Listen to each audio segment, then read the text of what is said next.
हामबाय जों दिनै नरक साइमानो उसकांगो 14 तारिख जों हिउमेन राइट्स कमिशननि थानायाव कायसा लेटार दिलायमानि दिनै जे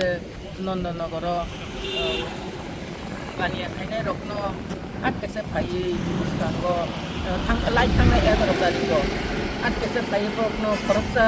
मिउनिसिपालनि बरकनि बसावो बरकनि माने रकलांखांबाय माने फैनो जों आरो कायसा कमप्लेन दिमानि हिउमेन राइट्स कमिशन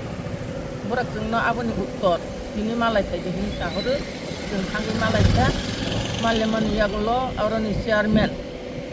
दिनै हिउमेन राइट्स कमिशननि चेयारमेन साहेबनो सह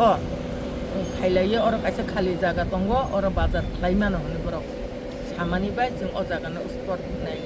नायलायनो निफायलेखा दिनै चेयारमेन सह हिउमेन राइट्स कमिशननि चेयारमेन बखायखा जों लगो नायलायखा जों वानसुक लायनाय अबनि यागल' उंकलबनि जागानो अर बरकनो तुबै दुकान दिदि नायखने ब सागा दुका आबनि यागल' जों वानसुक लायनाय अर दिसे बाहायनायनिया दिनै मिउनिसिपाल कर्परेशननि मेयर साहेब मालायनाय मालाय जोंथाय बक सालायनाय तै केसे जागा बंख अ जागानो बक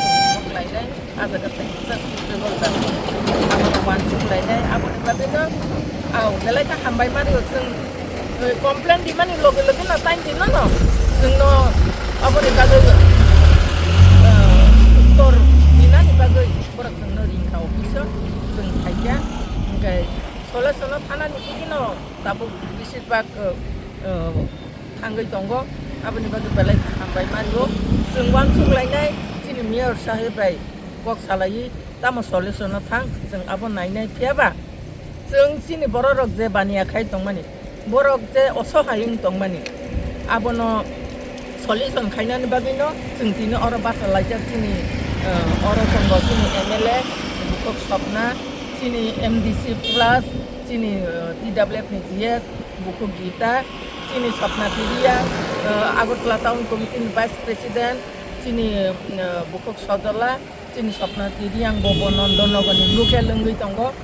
आबनि बागै जों फोरमायथिनो खायलायगा कक सालायगा